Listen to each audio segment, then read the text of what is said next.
So, last క్లాస్‌లో మనం ఒక ఇన్వాయిస్‌లో జీఎస్టీకి సంబంధించిన కాన్ఫిగరేషన్స్, జీఎస్టీకి సంబంధించిన లెడ్జర్స్ గాని, ఆ పర్చేజ్ ఇన్వాయిస్‌కి, సేల్స్ ఇన్వాయిస్‌కి ఆ జీఎస్టీ కాన్ఫిగరేషన్స్ ఎలా సెట్ చేసుకోవాలనేది చెక్ చేసుకున్న తర్వాత, మనం జీఎస్టీ లెడ్జర్స్ క్రియేట్ చేసాం గదా! అవును సార్. దాని నుంచి వచ్చిన output end of the month మనం ఎలాగ దాన్ని సెట్ ఆఫ్ చేయాలనేది జర్నల్ ఎంట్రీ కూడా పాస్ చేసి చూపిచ్చాను మీకు. అవును సార్. అవునా? సో, ఇప్పటి వరకు మీకేంటంటే ప్రాపర్‌గా ఒక ఇన్వాయిస్ జనరేట్ చేసినప్పుడు దాంట్లో ఉన్న స్టాక్ ఐటెమ్స్ ఇవ్వడం, నెక్స్ట్ స్టాక్ రిపోర్ట్స్ అనేవి చెక్ చేసుకోవడం, దాని తర్వాత జీఎస్టీకి సంబంధించిన లెడ్జర్స్ అనేది యాక్టివేట్ చేసుకోవడం. సో, ఇప్పుడేంటంటే ఓవరాల్‌గా ఇన్వాయిస్‌లో వచ్చిన కాన్సెప్ట్స్ అన్నీ one by one, one by one చూసుకుంటూ వచ్చాం. అవునా? ఇప్పుడు కన్సాలిడేటెడ్‌గా ఒక ఇన్వాయిస్‌ని మనం టాలీ నుంచి జనరేట్ చేయడానికి మనకు కావాల్సిన ఫార్మాట్‌లో ఇన్వాయిస్‌ని ఆహ్, ప్రిపేర్ చేయాలి. అంతే గదా! మనం ఒక కస్టమర్‌కి బిల్లింగ్ చేయాలి అంటే, ఆ ఇన్వాయిస్‌లో డీటెయిల్స్ అన్నీ ఎక్కడెక్కడ మనం డీటెయిల్స్ ఇవ్వాలి, ఏంటి అనేది మనం ఇప్పుడు నేర్చుకోబోతున్నాం. ఓకేనండి. ఓకే. So, okay. ఎప్పుడైతే ఈ డీటెయిల్స్ అన్నీ మీకు ఒక ఇన్వాయిస్ చూడంగానే ఆటోమేటిక్‌గా ఎక్కడన్నా ఒక మిస్టేక్ వచ్చిందనుకోండి. ఫర్ ఎగ్జాంపుల్ కంపెనీలో మన కంపెనీ డీటెయిల్స్‌లో ఫోను నంబర్ ఏదో చేంజ్ చేయాలనుకున్నాం. యెస్. ఓకే. అలా చేంజ్ చేయాలనుకున్నప్పుడు ఎక్కడికెళ్తే ఆ ఆప్షన్ మనకు దొరుకుతుంది, చేంజ్ చేసే ఆప్షన్ అనేది మీకు తెలిసిందనుకోండి. సో, ఈజీ మీరు అవుతుంది. ఈజీగా చేంజ్ చేయగలరు. యెస్. అవునా? లాస్ట్‌లో కస్టమర్ సిగ్నేచర్ కూడా కావాలి. లేకపోతే ఎవరైతే సెండ్ చేస్తున్నారో వారి ఆథరైజ్డ్ సిగ్నేచర్ కూడా కావాలని చెప్పి ఒక డీటెయిల్ యాడ్ చేయాలనుకున్నారనుకోండి. హ్మ్. అది ఎక్కడికెళ్తే మనకి డీటెయిల్ అది మనం చేంజ్ చేయగలమని మనకు తెలియాలి. సో, అలాగ ఒక ఇన్వాయిస్ చెక్ చేయంగానే ఒక ఇన్వాయిస్ చూడగానే మనకు ఆప్షన్ ప్రతి ఆప్షన్ మనం ఎక్కడికెళ్తే మనం చేంజ్ చేయొచ్చన్న ఆప్షన్ తెలిసిందనుకోండి. మనం చాలా వరకు క్లియర్ చేసేయొచ్చు. ఏ వర్క్ అయినా సరే టాలీలో. Yes. Okay. Yes. Purchase bill ఎలాగైతే ఉంటదో సెట్టింగ్స్ అన్నీ సేమ్ సేల్ బిల్స్ కూడా మనం సెట్టింగ్స్ అలాగే ఉంటాయండి. ఈ సెట్టింగ్స్ అన్నీ ప్రాపర్‌గా మీరు ఏ పొజిషన్‌లో ఉండాలంటే సపోజ్ నేను ఏదైనా ఒక ఇన్వాయిస్ ఇచ్చాననుకోండి. ఆ ఇన్వాయిస్‌ని యాస్ ఇట్ ఈస్‌గా మీరు టాలీలో సేమ్ అలాగే మీరు ప్రింట్ తీయగలగాలి. అప్పుడే మీరు టాలీ వచ్చినట్టు. హ్మ్. అర్థమైందండి? త పర్చేజ్ బిల్ చూసి పర్చేజ్ ఎంట్రీ చేయడం గాదు. ఆ కాన్ఫిగరేషన్స్‌తో సహా మీరు డీటెయిల్స్ అన్నీ ఎంటర్ చేయగలిగితేనే మీకు టాలీ వచ్చినట్టు. అర్థమైందండి? యెస్. ఇంకా టాలీలో యాడ్ ఆన్స్ ఉంటాయండి. చాలా వరకు ఉంటాయి. అది బిజినెస్ టు బిజినెస్ మారతా ఉంటాయన్నమాట. అన్ని బిజినెస్ తగ్గట్టు ఒకేసారి రావాలంటే మనకు రావు. సో, మనం ఏంటంటే మేజర్ ఏదైతే బిజినెస్‌కి అవసరం అవుతాయో ఆ డీటెయిల్స్ మొత్తం అన్నీ ఫుల్ ఫ్లెడ్జెడ్‌గా డీటెయిల్‌గా నేర్చుకుంటున్నాం.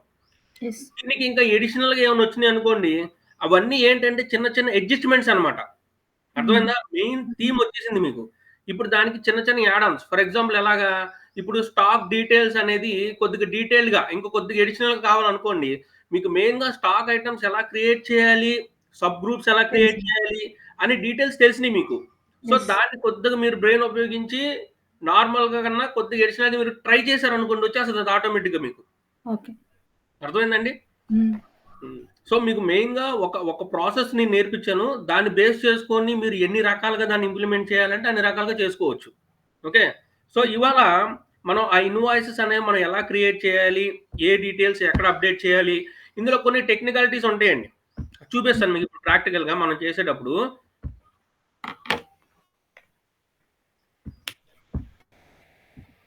నా స్క్రీన్ షేర్ అవుతుందా మీకు? నా స్క్రీన్ కనిపిస్తుందా? ఆ! కనిపిస్తుంది. ఓకే.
ఇదిగోండి.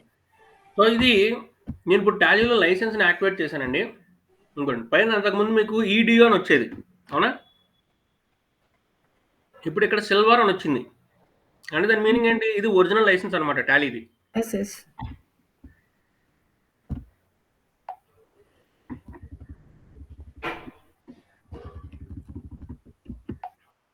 ఇదిగోండి.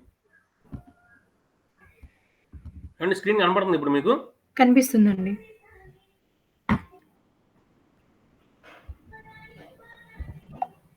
ఏవండి నా స్క్రీన్ కనపడుతుందా మీకు? కనిపిస్తుంది. సో ఇది లేటెస్ట్ వెర్షన్ అండి. మనం రిలీజ్ ఇప్పుడు వాడుతున్నాం మనం 5.1 అన్నమాట. ఓకే. ఓకే.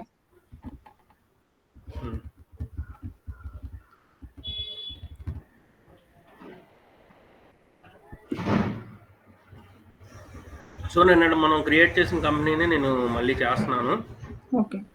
ఇందులో అసలు మనం ఏ బిల్స్ ఎంటర్ చేసామనేది చూద్దాం ఒకసారి ఫస్ట్ మనం. సో డే బుక్‌లోకి వెళ్ళిన తర్వాత సేల్స్ సంబంధించింది మనం ఒకటే ఎంటర్ చేసాం. అవునండి? అవును. నెక్స్ట్ స్టాక్ ఐటమ్స్ సంబంధించి ఏమన్నా ఎంటర్ చేసామా? దీంట్లో ఏం చేయలేదు. నిన్న ఒకటి స్టాక్ సంబంధించిన బిల్ ఒకటి చూపించినట్టున్నాను కదా! ఇంగోండి స్టాక్ ఐటమ్స్ అని క్రియేట్ చేసినట్టున్నాంగా. స్టాక్‌ది సెపరేట్. ఇంగోండి స్టాక్ సెపరేట్ చేసాం కదా! హ్మ్. ఇప్పుడు దీన్ని బేస్ చేసుకొని మీకు చూపిస్తాను నేను. ఇప్పుడు సేల్ బిల్ ఉంది చూసారా? హ్మ్.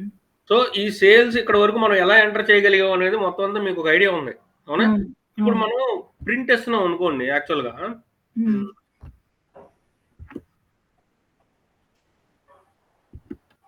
ఇదిగోండి. ఇది యాక్చువల్‌గా ప్రింట్ ప్రివ్యూ. ఇక్కడ వరకు మనం డీటెయిల్‌గా నేర్చుకున్నాం. యెస్. ఇదిగోండి. ఇప్పుడు స్టాక్ ఐటమ్స్ ఉన్నాయి కదా! ఇక్కడ మనం క్రియేట్ చేయంగానే ఇక్కడ చూడండి డీటెయిల్స్ అన్నీ యాజ్ ఇట్ ఈస్‌గా వచ్చింది మనకి ఏ టాక్స్ రేట్‌కి ఎంత హెచ్ఎస్‌ని కోడ్ బేస్ చేసుకొని. అవును. అవునా? హ్మ్. సో హ్మ్. మీరు అబ్జర్వ్ చేస్తే ఈ ఇన్వాయిస్ డీటెయిలింగ్ మొత్తం అంతా ఒక్కొక్కటి ఒక్కొక్క పార్ట్స్ అండి. అవునవును. ఇప్పుడు పైన ఉంది చూసారా? స్టాక్ ఐటమ్స్ అని, కన్సైనీ, షిప్ టు అని చెప్పి, బిల్ టు అని చెప్పి ఉంది చూసారా? హ్మ్. ఈ పైన స్టాక్ ఐటమ్స్ మొత్తం అంతా మన కంపెనీకి సంబంధించిన డీటెయిల్స్ అన్నమాట. ఈ హ్మ్. పార్ట్. ఓకే. నెక్స్ట్ ఇక్కడ ఈ డీటెయిల్స్ ఉన్నాయి చూసారా? ఈ కన్సైనీ నెక్స్ట్ బయ్యరు ఈ డీటెయిల్స్ ఉన్నాయి కదా! అవును. ఇవన్నీ ఏంటంటే మన కస్టమర్‌కి సంబంధించిన డీటెయిల్స్. అర్థమవుతుందండి? ఓకే. నెక్స్ట్ ఇక్కడ ఈ డీటెయిల్స్ ఉన్నాయి చూసారా? Invoice number, date, delivery note ఇయన్నీ.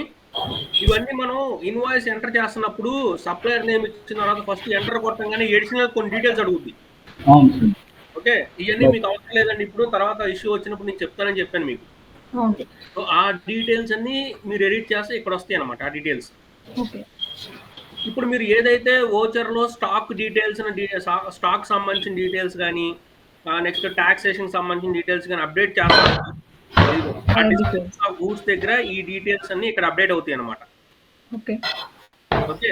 ఇదిగోండి. ఇక్కడ మనం ఏదైతే స్టాక్ ఐటెమ్ బట్టి క్రియేట్ చేస్తామో, నేమ్ ఎంత డీటెయిల్‌గా ఇస్తామో, ఆ స్టాక్ ఐటెమ్ డీటెయిల్స్ కూడా అంతే డీటెయిల్‌గా వస్తాయి ఇక్కడ మనకి.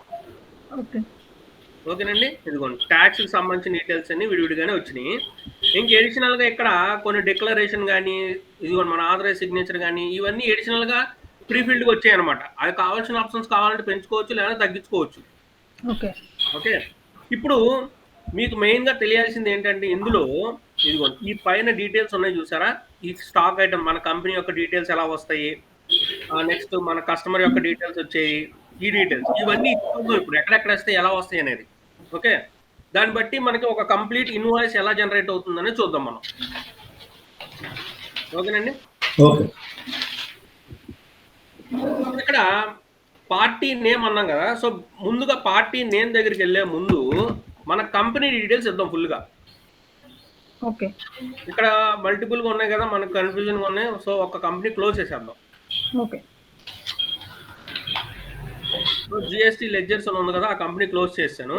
ఇప్పుడు మనం ఈ ఒక కంపెనీలోనే సంబంధించిన డీటెయిల్స్ అన్నీ చేద్దాం. ఓకే. సో మన కంపెనీ డీటెయిల్స్ మార్చాలంటే ఎక్కడికెళ్ళాలండి? Alt. Stock items company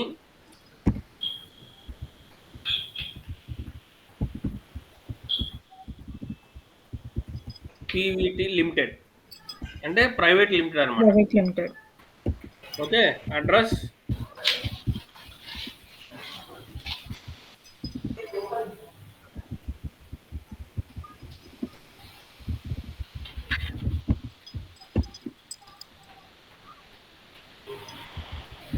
Andhra అని ఉంది కదా అక్కడ, ఇంకా ఇవ్వట్లేదు.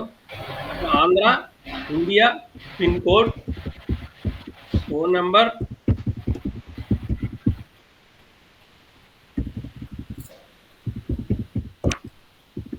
మెయిల్ ఐడి,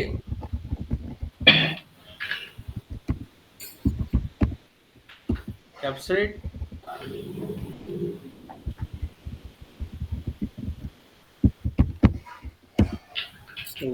సో ఇవి మనం ఇంతకు ముందు డీటెయిల్స్ ఇవ్వలేదు కదా, ఇప్పుడు కొద్దిగా అడిషనల్గా డీటెయిల్స్ ఇచ్చాం మనం.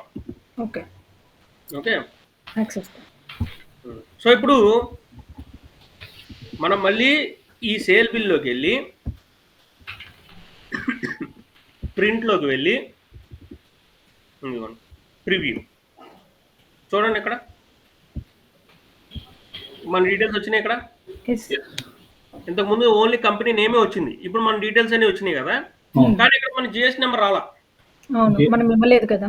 మనం ఇవ్వలేదు కదా, సో ఇప్పుడు జిఎస్ నెంబర్ ఎక్కడ ఇవ్వాలి? ఓకే.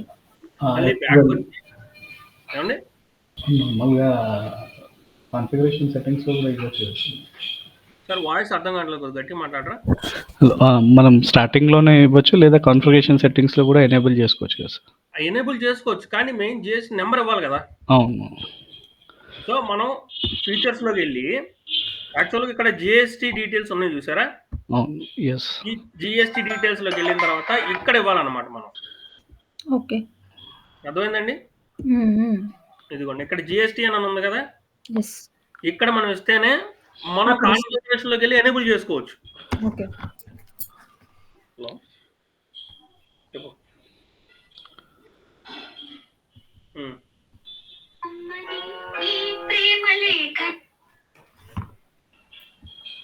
సరే లైన్లో ఉండు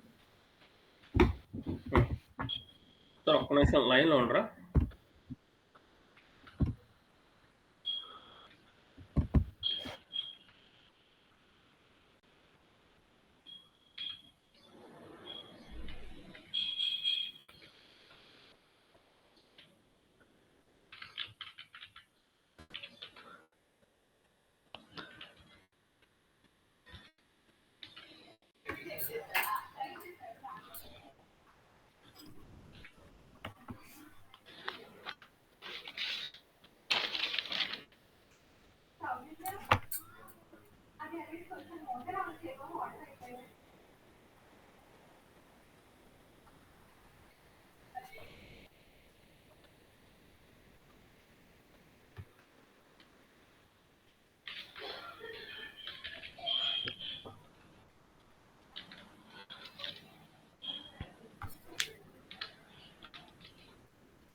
ఏమండి, సో మనకి ఇక్కడ జిఎస్టీని అక్కడ యాక్టివేట్ చేసుకోవాలని చెప్పాం కదా. ఒక నిమిషం, ఇప్పుడు టాలీలోనే మనం ఇక్కడ ఇచ్చిన నెంబర్ ఉంటుంది కదా, ఇక్కడ మనకి జిఎస్టీ నెంబర్ తప్పు ఇచ్చాం అనుకోండి, ఆ రాంగ్ ఐటమ్ తీసేసుకుంటుంది. ఆ తీసుకోవడం అంటే ఎర్రర్ చూపిస్తుంది అనమాట. ఫర్ ఎగ్జాంపుల్ ఇక్కడ నేను ఏదో ఒక జిఎస్టీ నెంబర్ ఇస్తున్నా,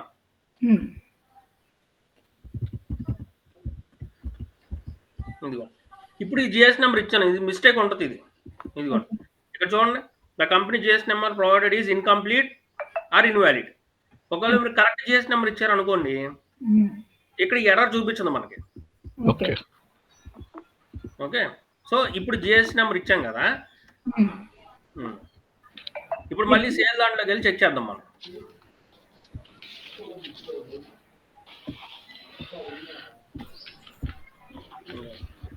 ఓపెన్ చేసి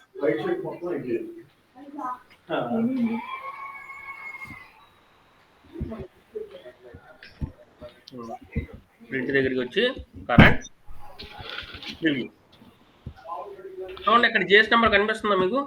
ఎస్ సార్. ఇదిగోండి చూడండి, ఇక్కడ జిఎస్ నెంబర్ అడిషనల్గా వచ్చింది మనది. ఓకే, అర్థమవుతుందండి. సో ఇప్పుడు కంపెనీ యొక్క డీటెయిల్స్ ఎలా ఇవ్వాలి, ఎక్కడ ఇవ్వాలి, ఏంటి అనేది అర్థమైంది కదా మీకు? అవును సార్. నెక్స్ట్ దీని తర్వాత మన కస్టమర్ యొక్క డీటెయిల్స్. ఇదిగోండి ఇక్కడ పార్టీ నేమ్ ఉంది కదా, ఇక్కడ మనం 2 రకాలుగా చేయొచ్చండి. ఓకే, ఫర్ ఎగ్జాంపుల్ మీరు క్యాష్తో సేల్ చేశారు అనుకోండి, ఇక్కడ మనం ఎంట్రీస్ ఎన్ని రకాలుగా చేయొచ్చు. డైరెక్ట్గా మనం క్యాష్ అని పెట్టుకుని ఎంట్రీ చేస్తే మనకి ఎంట్రీ అనేది క్లియర్ అయిపోతుంది అక్కడతో, క్రియేట్ అవ్వదు.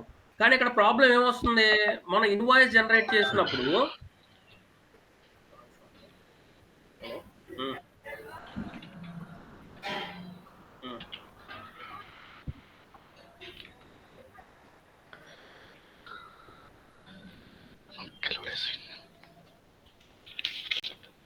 చెప్పు.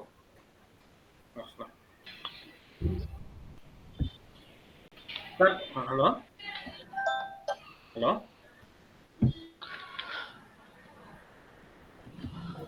సార్, ఒక హాఫ్ అన్ అవర్లో మళ్ళీ రీషెడ్యూల్ చేసుకున్నాం క్లాసు. నేను మళ్ళీ కంటిన్యూ చేస్తాను. ఓకే అండి. ఓకే, మీరు కాల్ వచ్చింది, ఒక హాఫ్ అన్ అవర్లో మళ్ళీ చేస్తాను మీకు. ఓకే ఓకే, మెసేజ్ పెడతారా?